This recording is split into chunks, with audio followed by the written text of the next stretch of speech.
مولانا فضل الرحمان صاحب جو ہیں وہ آج انہوں نے پریس کانفرنس کی. انہوں نے ایک طرف تو کہا کہ جی یہ جو آئینی ترامیم ہے اس کا معاملہ مؤخر کیا جائے کیونکہ ایس سی او اجلاس جو ہے وہ ہونے جا رہا ہے, اختلافات کو ختم کریں کچھ دنوں کے لیے. اپوزیشن سے بھی کہا احتجاج اپنا ختم کریں, لیکن ساتھ ساتھ انہوں نے ان سے سوال ہوا اس فیصلے سے متعلق. انہوں نے کہا کہ جی عدالت کا فیصلہ ہم قبول کریں گے بٹ میچ فکسنگ جو ہے وہ نہیں ہونی چاہیے. انہوں نے کیا فرمایا ذرا انہی کی زبانی ذرا سنتے ہیں پھر آپ تبصرہ کیجیے گا. مولانا فضل الرحمان صاحب جیسا ایک حوالے سے فیصلہ اگر آیا ہے, عدالت کا فیصلہ ہے, ہم قبول کرتے ہیں, لیکن بات بنیادی یہ ہے کہ اس میں کوئی میچ فکسنگ نہیں ہونی چاہیے اور یہ کوئی سیل پرچیز کا ذریعہ نہیں بننا چاہیے اس کو.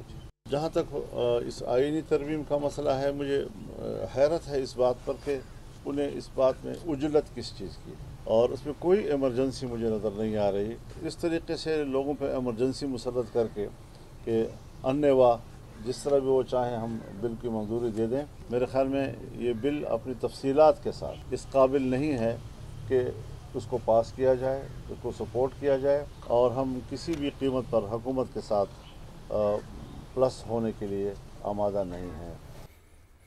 ٹھیک ہے, اب ان کی رائے ہے, جب تفصیل سامنے آئے گی تو پھر دیکھیں گے.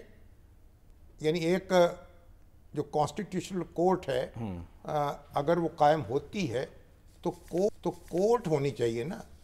سپریم کورٹ ہے, کانسٹیٹیوشنل کورٹ ہے. کوئی انتظامیہ جو ہے اس کی مرضی کے مطابق تو عدالت نہیں بن سکتی.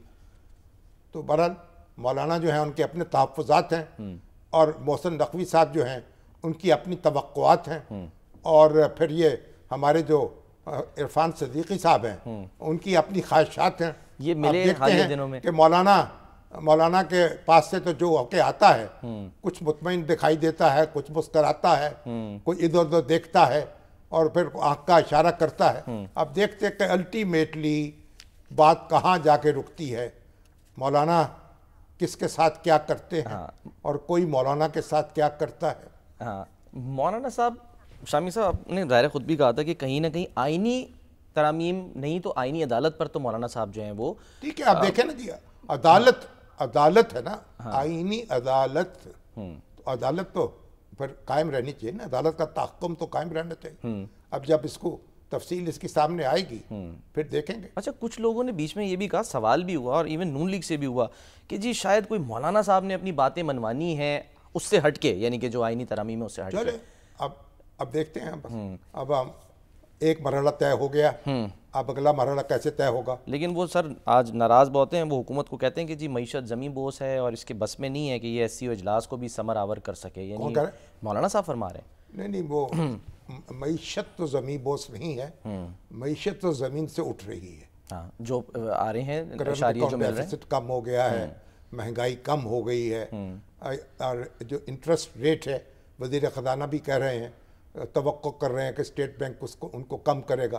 تو ایک سٹیبلٹی تو آئی ہے, پوری بین الاقوامی ادارے بھی اس بات کو تسلیم کر رہے ہیں. تو معیشت جو ہے وہ تو بہتر ہوئی ہے اور انشاءاللہ بہتر مزید ہوگی, بشرطے کہ ہم اپنے سیاسی معاملات جو ہیں ان پہ قابو پا لیں اور ان کو ایک اپنی ہر چیز ایک سطح پہ اچھی لگتی